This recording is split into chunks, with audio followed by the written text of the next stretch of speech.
Welcome to the second episode of Series 78, everyone. This series, we welcomed Brian Saliba, creator of the game we are covering, Monty Python's Co-Curricular Medieval Reenactment program, an extremely serious educational experience that is not a game at all. Trust us. If you've enjoyed the first episode, we start getting into character creation in this episode after finishing our initial discussion, and you won't want to miss that. But before we get to all that, here's what to expect in our calls to action. Amelia is unavailable due to an extended ECT recovery weekend this weekend, so you can join me after the show to hear about some other great shows on the One Shot Network that I would love for you to listen to. We will also have a quick update about our Patreon, and then our normal patron thank yous and other information on how you can best support the show. With all of that out of the way, enjoy the show, everyone.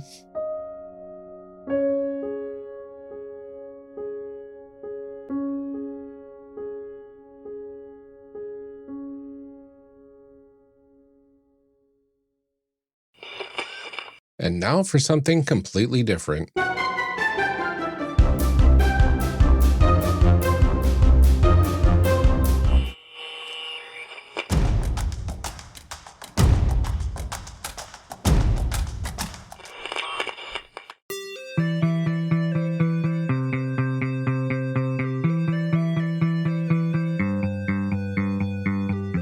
On the last episode of Character Creation Cast, Brian Saliba, creator of the Monty Python's Co-Curricular Medieval Reenactment program, walked us through the concept of this very serious learning tool and talked a bit about the licensing process amongst many other topics. We're picking up right where we left off last time. Enjoy. Now, I know one of the big things that Monty Python is known for is a very distinct art style that they utilize, mostly from the public domain and whatnot. And I noticed that a lot of that sort of art style kind of found its way through this book as well. Can you talk a little bit about how the development of the game with that sort of pulling from the public domain kind of worked? Yeah, we the aesthetics of the thing were something that the licensor and publisher, of course, were very keen on getting right. Yeah. We brought in several really fine artists that commissioned a lot, several hundred images for the book. But when it came to the overall look and layout and design of the book, what we were going for was, we had a few goals. One was we wanted it to be very heterogeneous. Like every chapter feels like its own book. Because if you look at any of the Python books that they put out, every page feels like its own book. Like it's not even, but we weren't going to go that crazy because that would be annoying to read. But we wanted it, at the very least, every chapter has a very distinct look and feel based on something from the past. And all of it should feel very old and stodgy and British. So, the player's primer, the participant primer is meant to look like a textbook from the 60s. It's very stuffy, and the layout, the design, we had a great designer, two of them, that were able to really capture that look. We sent a lot of examples of, look how stuffy this old textbook looks. That's what we want. And in order to really bring that to life, that's where we dug into a lot of great public domain stuff, because you could always commission someone to create art that looks like it belongs that way, that belongs in a really old textbook, or you can get stuff from an actual old textbook, Right. And there's so much great stuff that we found that you can almost smell the musty odor on Right. it just looks Well, and it's so nice because it's like, stuffy. especially as it's like the older stuff is too, the more likely it is in the public domain too, which makes it feel more realistic. Yeah, too. I mean, there's an authenticity about some of that older art that I'm sure there are talented artists out there that could probably capture that. But some of that feels like, gosh, you just can't fake this. They don't make art like that anymore.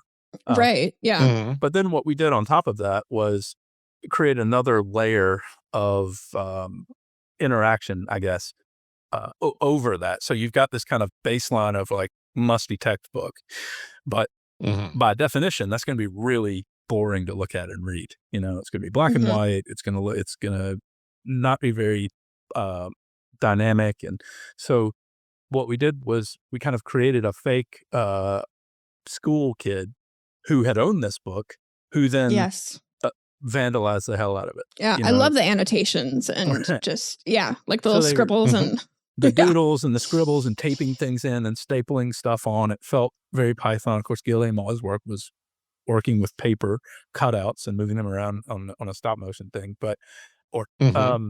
So again, a lot of that art too came from the public domain. We found a lot of just great doodles and annotations and things that hopefully makes it look like a very naughty kid has gotten a hold of his textbook and made a complete mess of it. Oh yeah. I mean, hopefully it's still legible, but that was. Oh yeah, it's still very readable because sometimes that is like rough. But I've honestly started recently to really love like some of that like little sort of author's notes or reading an annotated version or whatever. And the addition of the little doodles and things paper clipped in the corners and all that kind of stuff is really, it's just visually fun.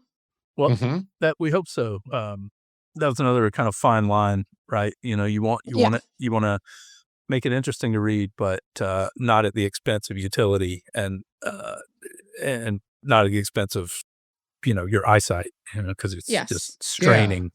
Another line that people don't always manage. Because sometimes, the design elements kind of overpower like actual readability, and then it's it's like, okay, that's cool to look at, but I have no idea what this says. So I mean, it's just a matter of taste. I mean, I'm someone who I tend to lean more toward function over form. So utility is at the forefront, and if we can make it look good, let's do it. Whereas there are a lot of games out there that, as you said, look they're just. It's more about the form, it's a piece of art in and of itself. And those are fantastic too. I mean, I love looking at those things. But when it comes to the kind of game I'm able to make, I guess not the way my brain works. I'm too, I guess, I have to make sure that it has utility first. Yeah. And honestly, the attention to detail is fantastic. Like with the paper clips, looking like they go between the pages that they're supposed to be. Paper, then staples, you got the front staples on one page, you turn the page and there's going to be back staples on there. Is fantastic. That was I can't even tell you how many conversations we had about, is that staple in the right position? We need to when you is flip the it back over, side of that staple right? We should move that down. I'm not sure it aligns just right. So I didn't notice that like back of staple thing until you said that just now. But that's where I can be it's fantastic. A huge pain in the rear for our poor designers who would say, what? I think staple orientation, it actually needs to be north. If you flip it over. North to east, not it needs to be mirrored. So very meticulous when it comes to the layout. And then but our designer too, one of them, Chris, he a lot of the looks of these, I would just give him a really weird cue. Like for the Head of Light Entertainment chapter, I said, can it look like some kind of really stuffy sort of corporate directory kind of thing, and left it from the 60s and left it that. And what he did was just, I thought, incredible. Like he nailed it. And I love when you can have people like that on projects where you're like, vaguely, like, I have something kind of like that. And they're like, is this what you want? And you're like, I did not know I wanted that, but yes. That's more perfect than I could have even explained it. Yeah. Chris and I had a really great sort of mind meld going throughout this. And he would show things and really the same with the illustrators too. I mean, the kind of inputs they had from me were so bizarre. And it was so much fun some of my favorite parts of the project were the days when they said, okay, we got a new batch in from Kyle or Elliot or whoever. And you just see things coming to life, and it's just like, oh God, that's it. Yeah. I think that this, like, the layout is, as somebody with like ADHD and stuff, that like I see a page of text and I go, oh, that's not gonna, like, my eyes just like slide over it. It's like there's enough visually interesting stuff going on without distracting me from what's actually on the page. It's a tough balance to strike, but I feel like I feel like you got it. No, thank you. You have my seal of layout approval. Obviously, is everything that you were looking for. Yeah. Thank you. That's definitely what we were aiming for, is that it will, there's enough to just keep you interested if you want to just pick it up and lightly poke around and have a laugh. But when you need to actually dig in and figure out some information, it's, you know where to go, and it's not easy to find, not hard to find it. I think so. Like, one last question before we jump before we jump/dive into our actual character creation portion. Do you feel like there are any terms or concepts we need to know ahead of time? Or do you feel like it's kind of, we can learn as we go? I think we can learn as we go. I think that there are some concepts in the game that I think we can just learn through the character creation process. Perfect. So are we all set to make some people? I think so. I think so. Right. Let's make some people. Yeah. Do you I can give you some 5-minute break? Oh, yeah. Amazing. On the way to making some people. Amazing. You can these actually get these. These are dice. These are custom dice rollers that you can get. They're coconut. Oh, that's my God. Perfect. The attention to detail is immaculate. Seriously. Let's make some people. All right. Okay. All right, Brian, what do we need to do to start character creation for this game? Well, first thing you need to do is choose your situation. Your situation is kind of the equivalent of character class. We use the term class in this game, but only with regard to social stratification. So, therefore, classes are situations. So you've got 10 to choose from. We have the churl, which is the salt of the earth, the peasant. This situation comes with animal husbandry as a trait, and they have a spiffing serious ability, which is revolt. You can have a peasant revolt. Nice. And then there is the cleric, which is the holy person, and they come with 2 traits: purpose and lorefulness, and their spiffing serious ability, or SSA, is the offering of indulgences. And we can get into more about what that means, but there is the famed enchanter, and you come with sorcery, of course, and your SSA, of course, is to channel your element. There is the eremite, which is a kind of hermit, and you'll come with lorefulness and hardiness, and your SSA is foresight. Next, there's the knave. You have subtlety, glibness, and nimbleness, and your spiffing serious ability is avoid, or potentially just void, consequences. I like glibness as a ability. We'll get into there are 18 traits, and we'll get into those as we start choosing, as you start making your choices. There's, of course, the knight, and you will have valor and chastity. And you also have a retainer. You have a manservant as a retainer. And your spiffing serious ability is slay. Nice. You may also choose to be a monarch. And you have less choice when it comes to the traits. The monarch already has authority, purpose, strategy, and comes with a manservant. So you have a little bit less choice, but you have a lot of interesting things, including your spiffing serious ability, which is to call up an army. Oh, that's helpful. Yeah, as you recall, Arthur famously doing as they're preparing to storm the Grail Castle. Then there's the monk/nun, and this character type comes with purpose and chastity, and their spiffing serious ability is to self-flagellate. And finally, there is the troubadour, and you have bardistry and luck, and your spiffing serious ability is to woo your muse. So, won't have to I worry also too have much noble in this list. Is that? Sorry? I'd said I Oh, also yeah, see yeah. noble. You're right. Yeah.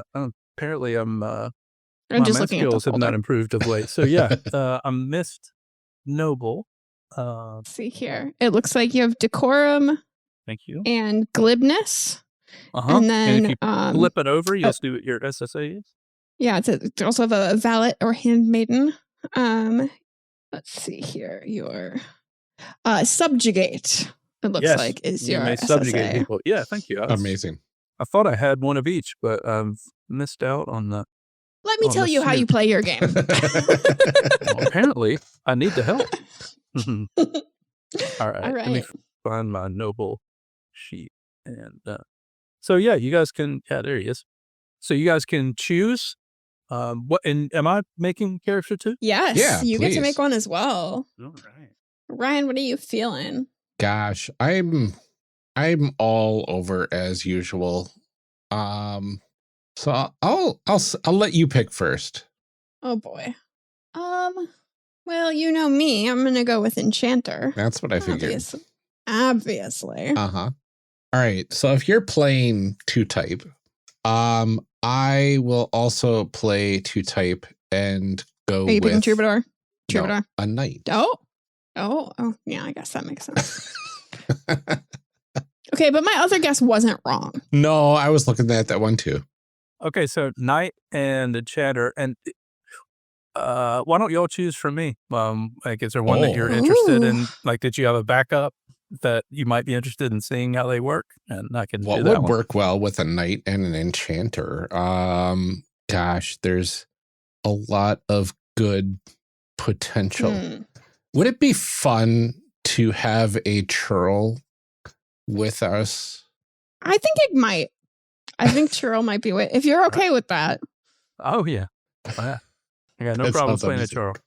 All right. One of the good things about a churl is that you have the most choice. Oh, nice. In terms of all your traits. So you're lower class, and nobody respects you, but you have lots of choice about how you're going to build your character and go about your career as a successful adventurer. So, yeah, the first thing you need to do, well, actually, it depends. Are you into naming at the end or the beginning? Or I like to name at the end, usually. Yeah.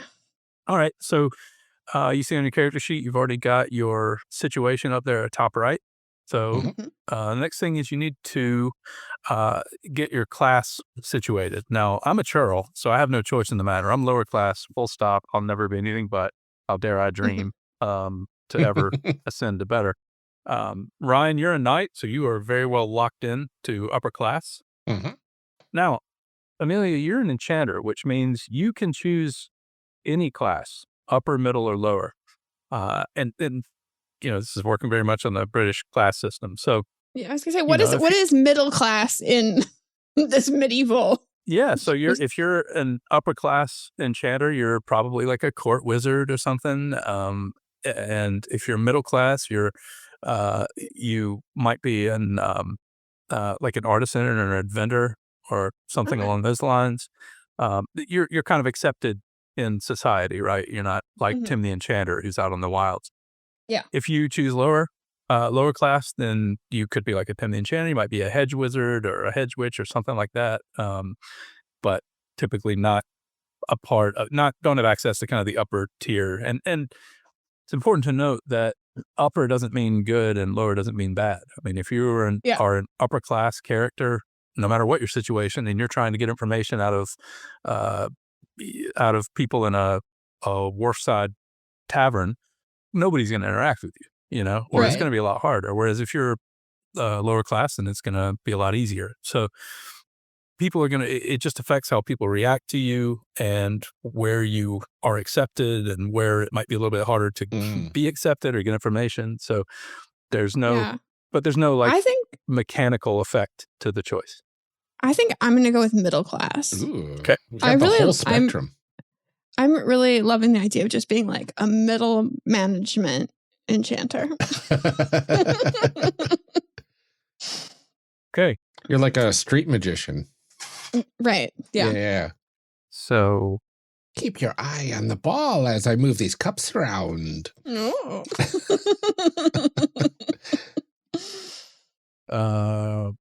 yeah, well, I guess now I'll skip. I think I have some flavor text I can give you for each class, but people probably don't want Oh. to just hear me reading. But No, we do. We You love do. reading. oh, okay, We love. okay. So we love as an- reading. Yeah, okay. So And this game is about learning, I thought. So such a good point. And these are pretty short, or just have a little bit of flavor to help people Yeah. understand what these things are. So an enchanter, whether you're an alchemist with a king for a patron, a pagan sorcerer lobbing fireballs at mountainsides, or a kindly hedge wizard who performs inflated sheep splatter tricks at birthday parties, you are a master of the arcane arts, capable of astounding and probably heretical feats of magic. You attempt to harness the power of elemental nature and chaos to your own ends, and as a result, your own end is rarely natural and often quite chaotic. Perfect. You could choose any class, upper, middle, or lower, right? And as the knight, the armor-clad archetype of the medieval period, thundering cross down through forest or bridge on noble errands and deeds of daring do. With bright steel in your hand and your trusty manservant schlepping the rest of your stuff, you are the embodiment of the chivalric code, which upholds, among other things, that you prefer fair fights and that you're to keep your naughty bits to yourself. Now, as the churl, the peasantry, the stout backs on which the feudal system was built, you are the salt of the earth, the bucolic beast of burden, a malnourished member of the unwashed masses. You have no title, but plenty of rank. Yuck. Free from the burden of fate and expectations, you can be almost anything except welcomed in polite society. No one likes a climber. So, there we are. Now, you'll note that your character comes with a trait already filled in, or at least one. In some cases, more than one. Now, you see you've got 5 lines here, and what we'll be doing, first and foremost, is filling in those lines with the rest of your traits. Or in some cases, if you want to have a retainer instead of a trait, that's you can do that as well. So let's see, starting with, say, Amelia, you have sorcery as a trait, and that's all. Okay. Now, the way traits work in the game is while you have a starting, say, rank in that trait, that is going to be changing throughout the game. So it's going to fluctuate. It'll go up and down depending on what you do and how your die rolls go and everything else. So when we start assigning what your starting die is for each trait, what you'll note is that that's going to be moving constantly, which is why the sheet is designed the way it is, so that you can kind of mark where you start, but you can very easily move it up and down as the game plays out. And as your character, I mean, from one roll to the next, you might go from being on one end of the spectrum in terms of sorcery to the other. And you'll see that on the serious end of sorcery, you'll be rolling a d20 every time you use it. And the serious aspect of sorcery is sorceress. And then from there, a d18 means that you're quite sorceress. D16 means you're rather sorceress. 14 is you're a bit sorceress. If you're rolling a d12, you're kind of neither really. And if you're rolling smaller dice, now you're on the silly end of sorcery, which is horse feathers. I So see. if you are on a d10, that means that you are a bit horse feathers. You're d8, rather horse feathers. d6, you're quite horse feathers. And d4, you were a bit too horse feathers, really. So as far as like these dice, so what is how do you define successes in this game? Just so I know like what the dice are doing. What do I want? What's good? Well, generally speaking, ones are bad and higher rolls are gooder. Okay. But you can also be too good at something. And I see. And one thing that doesn't fly with the Pythons is taking yourself too seriously. Of course. So if ever a roll results in 20 or more, you've gone and taken the whole thing too seriously, and you're going to end up with a negative consequence, which we'll get into down the road. Okay. So the the goal isn't necessarily to be at the D20 serious end of everything, Right. because that's not very Python at the end of the day, right? Sure. Mhm. Yeah. So we don't want to roll a 1. Is it like? Yeah. Is it just like as long as you don't Oh, roll okay. a Well, I 1? guess Or we can. what is this? Yeah. How do Okay. tell me how do rolls work? All right. I'll go ahead and we can. The good time as any to go into it. So the way it works is, you are going to be just describing your action when faced with a certain situation. Generally, it's up to the head of light entertainment to kind of interpret that and say, "Oh, okay, sounds like you're using your glibness there," based upon your description. What we generally discourage is people saying, "Okay, I want to roll my authority, and here's my D14." That's not very immersive. What we'd rather is somebody say, "Well, I'm gonna this bothersome tax collector. I'm just gonna talk his ear off. I'm gonna spin a web of polysyllabic words and totally confuse it." And then your head of light entertainment will say, "Oh, okay, so you're definitely using glibness there. Ah, yes, great. Okay, roll your glibness." Okay. At which point you will roll the die that associated with that trait. So if you have glibness and it's currently a D16, then and you've just used it's been adjudicated that it's your glibness that you're weaponizing, you'll roll your D16.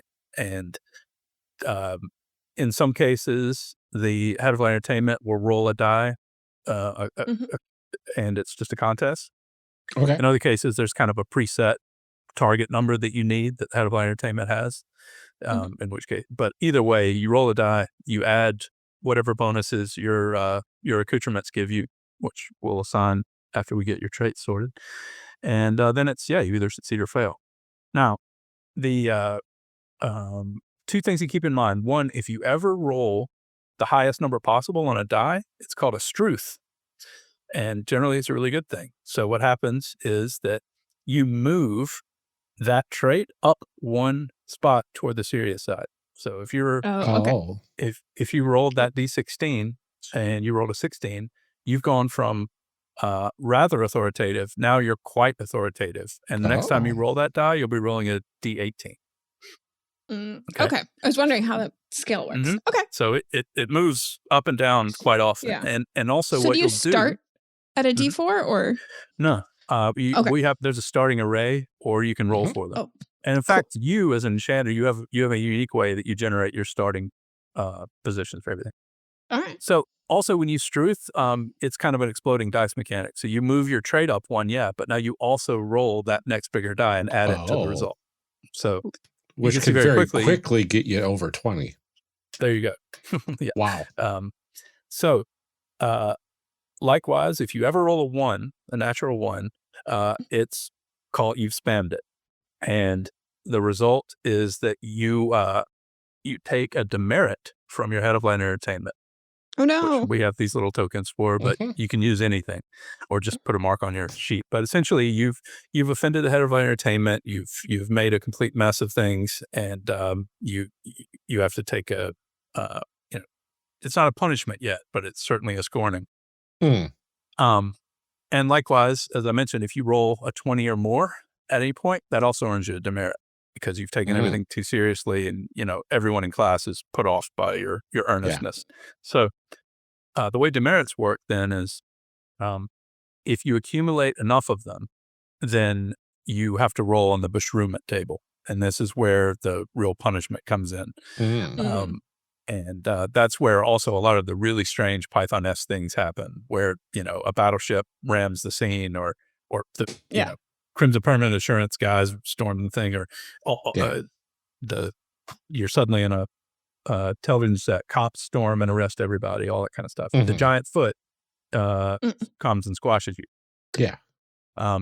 And actually, in this game, the head of light entertainment is not sort of an impartial judge. There are 18 heads of light entertainment persona, and the head of light entertainment will be taking on these roles. So for our GM screen, we have these heads that you actually slot in. Perfect. Oh my gosh. And I know the listeners won't be able to see this, but here's the GM screen. That's amazing. Oh my gosh. You slot So in. it's like this a case, body, and then you just insert a head that goes, oh my gosh. That's So in amazing. this case, Literal it's head Cardinal of Jimenez. entertainment. Oh man. Yeah. That's why entertainment. And so the GM screen, in this case, I've slotted in Cardinal Jimenez from the Spanish Inquisition, and that means Completely unexpected. Mm-hmm. that you would never have thought. I would never have thought. Which means that for you guys, it has a couple of consequences. One is that the Cardinal Jimenez has certain things that he likes and dislikes, and it's kind of up to you as players from a very overtly metagaming standpoint to try and figure out what that is, so that you can avoid earning more demerits, and also you can earn merits. So if you figure out what he's into, and do those things without hopefully playing up to him, because that might not go over well, then you can also earn a merit, which is the opposite of a demerit. It can cancel them out. It can buy you extra dice and whatnot. It's a little kind of perk. Okay. So, but also each of these heads of land entertainment has their own unique beshrew table. So the kinds of things that happens when he's in charge of the program can be quite different from the guy, like the Pope will tune in and everyone has to stand up for the remainder of the scene or whatever. Oh my gosh. But also some of the things that can happen, he can be sacked. He can be run out, and a new head of land entertainment will have to come in. I stay the same, but I have to take on a new persona, and that takes the form of audience complaints. And we have this like tracker on the screen where as I accumulate audience complaints. Oh my gosh. That's amazing. And when This is like the most interactive GM screen I've ever seen. Yeah. Oh, there's more too. But oh my God. if I hit the number of complaints, that is the threshold for Jimenez, then he's sacked. He's thrown out, and I have to roll and see who I'm going to take on, who I'm supposed to be next. And you guys have to, then figure out who all that over person figuring is. everything out. Yeah. Oh my Wow, gosh. that's But you also amazing. get to turn in all your demerits, which is nice. So we've got 18 of these, and some are characters that people will know, but others are, like there's just Is that also a llama? Ralph the Wonder Llama. Sure. Yeah. Sure. Why Naturally. not? Who is mentioned a lot in the Holy Grail opening credits. They talk about Ralph the Wonder Llama a lot. There's also just the BBC has put in charge a penguin. Yeah. Of course. And so you have to deal with that. But, Classic BBC. and then we also have on this side, we have these pop-ups for when God shows up. Oh my God. Perfect. And then we have this one, an on-air button for when a beshrew is triggered that is alternate programming, which are these where you're suddenly on a television studio. It can be a blackmail call-in show, a celebrity talk show, a variety show, a quiz show, any of these things, all of which are kind of how they work is detailed on the screen now. But Wow. we just have those I like pop-ups that, like, in there to show you. Yeah, that your GM is just playing their own little like mini game over there too. Right. Like Right. along with your like that's fun. That's Yeah, a lot it of just- fun. It and in practice, I mean, one of the concerns was, yeesh, is this gonna be too much? As a GM, you're already dealing with enough stuff. Is this? But in practice, it actually it's worked pretty well. It's not like it's not too heavy a burden. It's not too much of an onus. Yeah. It's something. Yeah, that, I mean, you get to like be a character. Because you're only looking out for a certain set of things, right? yeah, it tells you specifically what they fancy, what they don't fancy, on their page in the book. So That's not too bad. It keeps you on your toes a little bit too. yeah, and it keeps the players on a kind of weird meta level, which is, to me feels very Python. And So- you don't have to worry about a lot of demerits if your players don't spam a lot. I quit. I quit. There you go. I've been holding on to that one for a few minutes. You guys, Yeah. you guys are in I the was like, spirit. did you decide that 2 weeks ago? And you were like, I'm going to use this. And like, depending on who your head of land entertainment was, you might have earned a merit for that or a demerit, because there are some that really hate wordplay. Mhm. And there are others, there's at least one or two that actually really enjoy it. So That's that could have amazing. gone well for you or poorly. That So is anyway, that's- amazing. That's how the dice work. You will assign what die you start with in each of your traits at the end. But for now, your job is to decide what traits you want to fill those remaining 4 lines with. Okay. All right. So for example, like with the knight, I start with valor and chastity as well as a manservant, and that takes up 3 of the 5 lines, right? So now I only have 2 choices, which is kind of what you said. You don't get many choices as a noble because they've got X, Y, Z, and whatever. You have the benefit of your class. Yeah, exactly. Your upper class. So that's really interesting. I mean, the being born in the upper classes has its advantages, but also, your choices are somewhat limited. So as an enchanter, you've chosen your class out. So now you can, Amelia, you can choose a retainer, either an apprentice or a homunculus, or choose from a certain from 1, 2, 3, 4, 5 traits to fill out those remaining lines with. And in your case, what's available to you is argumentation, luck, nimbleness, strategy, or subtlety. All right. Let's see. And probably worth noting here that if you don't have a trait, that doesn't mean you can't attempt to do that thing. It just means that you'll always be rolling a d4 for it. Interesting. Okay. So you can still struth it. So if you roll a d4 and you get a 4, now you're rolling a 6. So you can still do well with it, but you've got a 1 in 4 chance of spamming it too. That's true. Okay. Yeah. So this also says choose your class, and then if middle, you must have wisdom in the ways of science. Yes. So is that one of the traits then that I need to put in? Yep. Okay. So you've got wisdom of the ways of science is determined by your class in the case of an enchanter. All right. Okay, I get this now. So for me, I can choose another retainer, right? Correct. For you, Amelia, wisdom in the ways of science, the serious side of that is wise in the ways of science. And the silly side of that is very small rocks.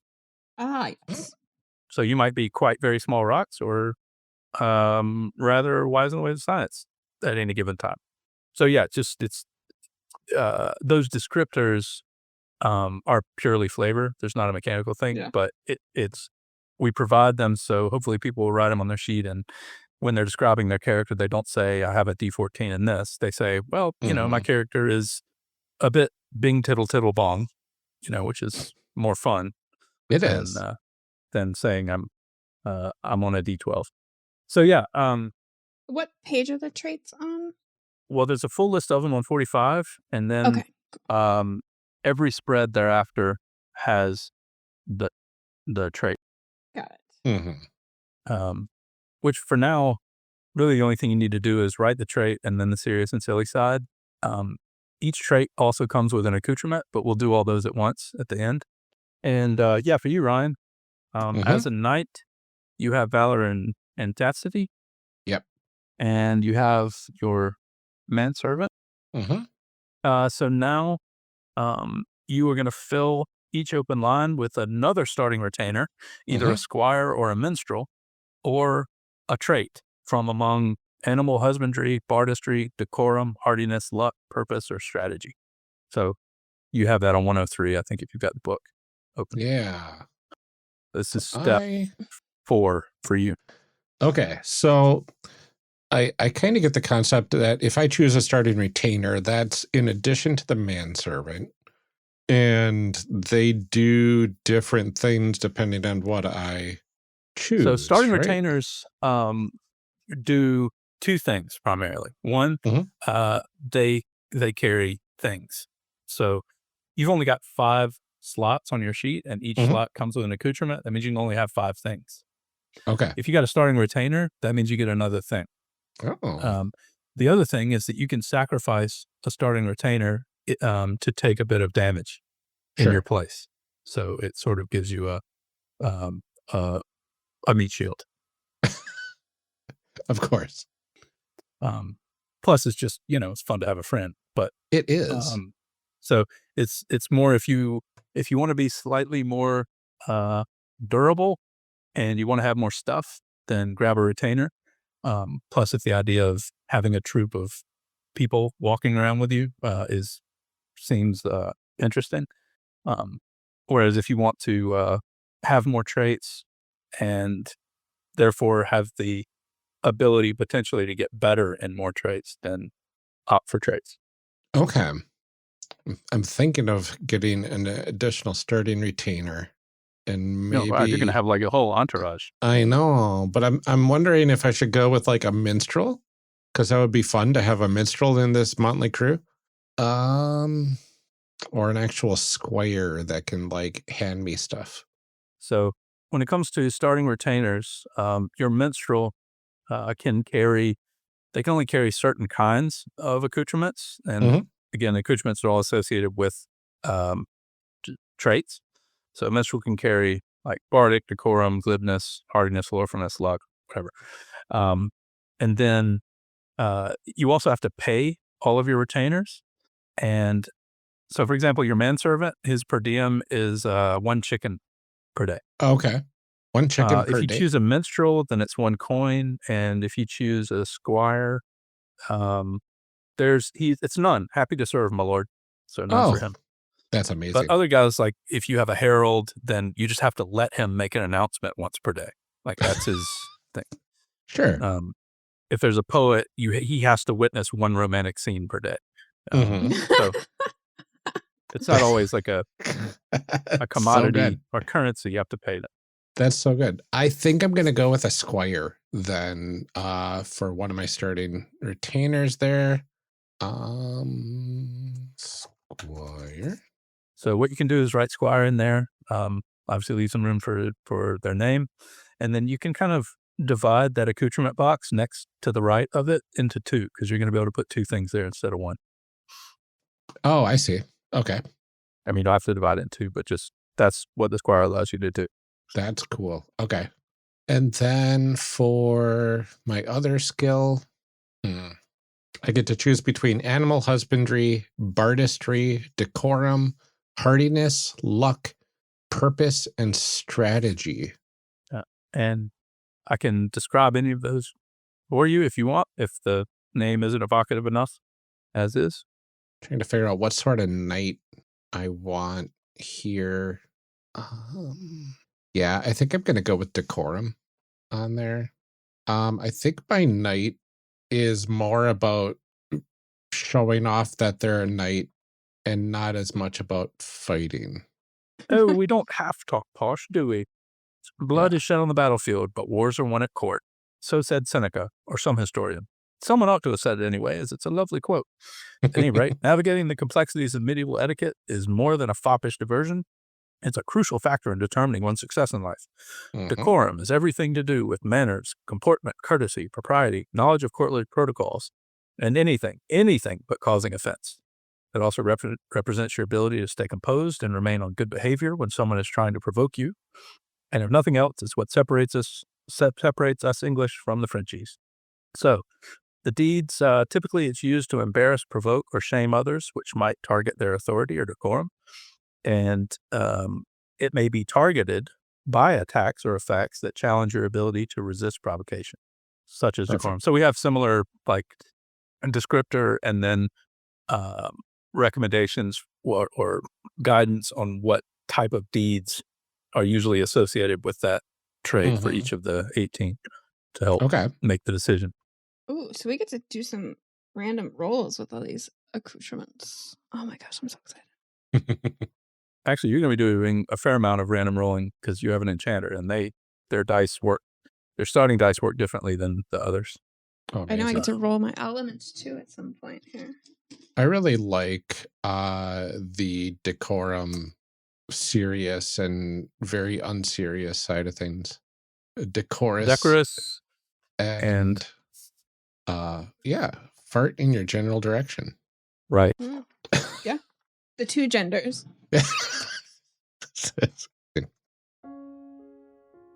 Call to action. Yeah, like that.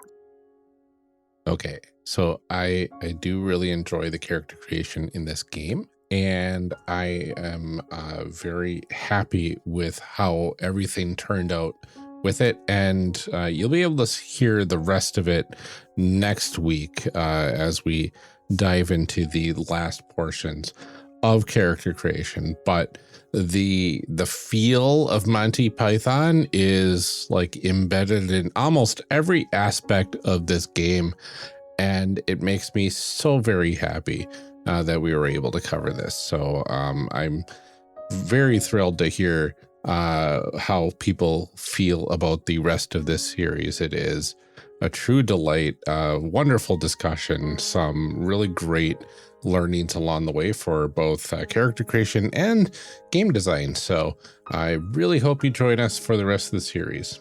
But before we let you go for the day, we do have some calls to action. First up, we have a remarkable new sticker for this month's series that should be here to send out at the end of the series for our $10 and up patrons. But that is in addition to a special holiday gift that we are planning to send to all of our patrons that we have addresses for. That means if you sign up today for the $5 and up level, you will lock in not only a set of 3 custom Chessex D6 dice with our logo on top, a thank you card handcrafted by Amelia herself, as well as many other goodies, not to mention the 19 stickers that we still have available for all of our $10 and up backers. That is 19 exclusive stickers that you probably won't get the whole set anywhere else. Now is a great time to join. In addition to all that, we do like to thank our current patrons every episode.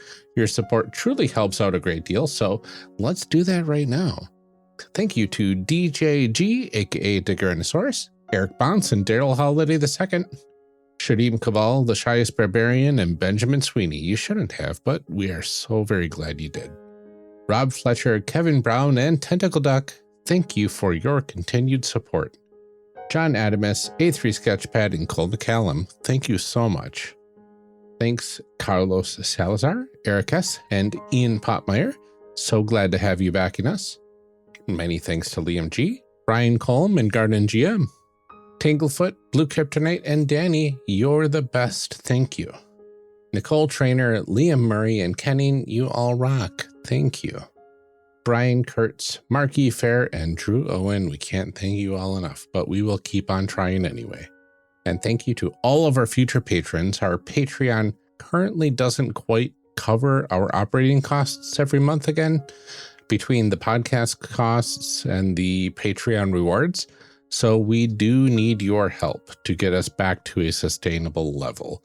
If you are able to chip in even just a little bit, even $1 a month, or even just sign up for the free tier to get exclusive updates, that would mean the world to us. Our community is extraordinarily special, and the patrons have been a huge part of making that community a really wonderful place to be. So check it out at patreon.com/charactercreationcast to help us out. That's all that we have for today's episode. Join us next time when we finish creating our perfectly normal and well-adjusted characters with our guest, Brian Saliba. But until then, take care, everyone. Stay safe, drink some water, and keep making those amazing people. We'll see you next time.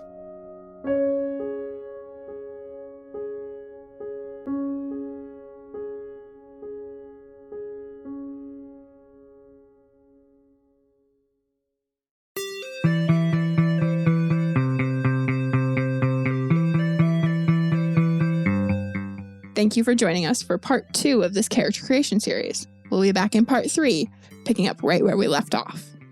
Character Creation Cast is a production of the One Shot Podcast Network and can be found online at www.charactercreationcast.com. Head to the website to get more information on our hosts, this show, and even our press kit.